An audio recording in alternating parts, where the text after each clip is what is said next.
Have you ever been in a place or a strange city on your own with no idea how to get around? No buses, no metro system. We all have, right? But not all places are like this. There are lots of cities around the world which have impeccable public transport services, which is becoming more and more common. Today we're discussing the best public transport systems around the world, so stay with us. First up is arguably the best, Seoul, South Korea. For a city which is home to almost a third of the country's population, Seoul almost has to have a great public transport system. The underground or metro system is probably the best in the world and boasts over 300 kilometers of track. It sees frequent trains on most lines arriving at each stop every 10 minutes or so. And if you don't live too close to a subway stop, don't worry. One of the buses on this city's amazing bus systems will almost certainly take you where you want to go. Best thing about the Seoul subway and bus service? The price. A single journey ticket costs less than $1 on both the subway and bus. And if you get on another bus within 30 minutes of scanning your transport card, when you get off the previous one, your next journey is free, which is great. Have you been to Seoul? How did you find it? Next, we're talking Berlin, so stick around. One of the best things about Berlin's public transport system is its ease of use. Don't get caught out though. Before your card is actually available to use, you have to validate it, which caused us some confusion. First, you buy the ticket, then you validate it at a different machine. And if your German isn't up to scratch, this can be a problem. Schwarzfahren, or using the system without a ticket, can land you a €60 fine. However, the U-Bahn in Berlin is a rapid transport system of underground and underground trains. The thing is, it is connected to the city's international airport, which only takes around 30 minutes or so to get to the center of Berlin, the zoo station. If you choose to take the U-Bahn on a weekend evening,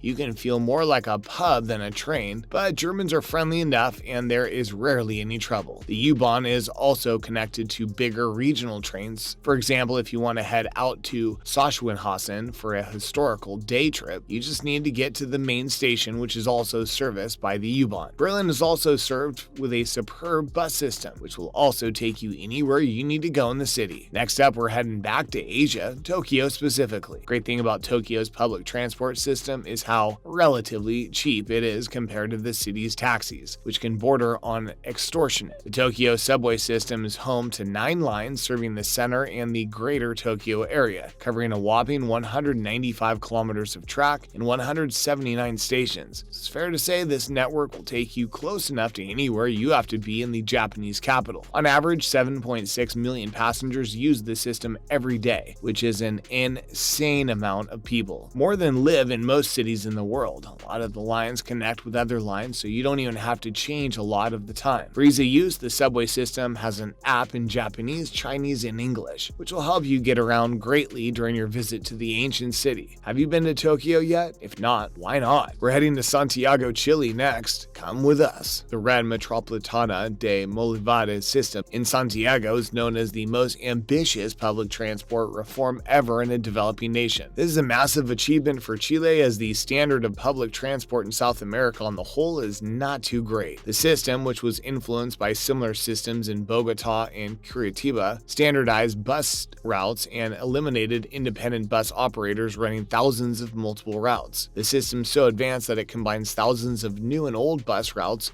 with feeder routes and incorporates the city's metro network into the plan. The fare system is integrated around all modes of transport, similar to Seoul, and allows passengers to combine modes of transport on the same ticket, which eliminates the fuss of buying separate tickets for every part of the journey. The system has succeeded in eliminating a lot of the city's air pollution, which in the early part of this country was a big problem, and upgrading the old system of rickety and frankly dangerous buses and trains. The system is an example of transport reform done right. Bravo, Chile. Madrid is up next. Stay with us. Madrid often takes the title of Best European Public Transport System, and it is no surprise why. The city has one of the best systems in the world, not just Europe. In 2019, more than 40 countries sent spies to Madrid to see their system in action and report back, which is great. Not only is the Spanish capital system extensive, covering large parts of the greater Madrid area, it's also modern. Having been consistently updated over the past 20 years, it also boasts the second largest metro system in Europe and covers 12 lines and 3 light rail lines, not to mention the reliable bus network and commuter trains. The Madrid transport system has air-conditioned vehicles for the most part, which is good, as it has become unbearably hot in central Spain rain in summer. It's also relatively cheap. Not Korea cheap, but cheap for a European capital city. A single journey of 5 stops or less is about $2, with an extra few cents per station after that. Like Berlin, Madrid's metro has great links to the city's airport, so you can be in and out of your next weekend break destination in no time. The metro system also boasts a hidden gem for you to discover. Opera Metro Station has an underground archaeological museum actually in the station. That isn't enough reason to go. We don't know what is. Have you been to Madrid? Do you have any recommendations for things to do? Then below, if so. A trip to Shanghai next. Come with us. Shanghai, featuring a high population than its capital city Beijing, has only a third of the cars. Why? Because of the fantastic public transport system, of course. Shanghai's public transport card can be used on all its major modes of transport: buses, metro, and even taxis. Not only this, but the card also allows users to pay for parking, and it can be used for all toll roads too. Sounds great, right? Not only does the card offer you all these great services, but it can be topped up from almost anywhere: metro stations, convenience stores, and even banks around the city. Buses provide air conditioning, absolutely vital in this stifling Chinese summer, and the city also offers a night bus service, something which a lot of other cities on this list do not offer, unfortunately. The bus network is also well supported and takes commuters to or close to subway station during their routes, allowing you to jump on the vast metro and get around much easier. Have you been to Shanghai? Let us know how it was below. Paris, France is up next. Stick around. When people think of Paris, they probably don't instantly associate it with a world-class transportation system, but they would be wrong too. The city boasts a metro network with over 300 stations and more than 200 kilometers of track, which is more than the city of Tokyo, featuring an easy-to-use system, which means you can get anywhere in the city really easily. And on Line 6, you'll also get a superb view of one of the world's most famous sights, the Eiffel Tower. There are a whopping 16 lines in Paris metro system, and whilst adults have to pay €1.90 for a trip, children are half the price and under 4s ride for free. Again, you might think somewhat strangely for Europe, this means the public transport system in Paris is cheap and affordable. The city also offers an extensive bus and tram network, making travel easy. Similar to most big cities these days, a Paris transport app is available for Android and iOS. And finally, an honorable mention: Quito, the capital city of Ecuador, might seem out of place on this list as the city is quite underdeveloped, but they boast one of the most frequent and far-reaching bus networks, certainly in Latin America, but maybe even the world. There is no metro in this city, so the bus system has to be on point, and it is. One trip, no matter how far you go, will cost you 25 cents. The city is long and narrow, so if you take a bus from north to south, you could be on it for a couple of hours, depending on where you're heading, which makes this one great value. As always, thanks for tuning in today, and remember to stop by next time for some more fun. Why not do us a solid and share this video with any travel buddies you might have? Bye guys.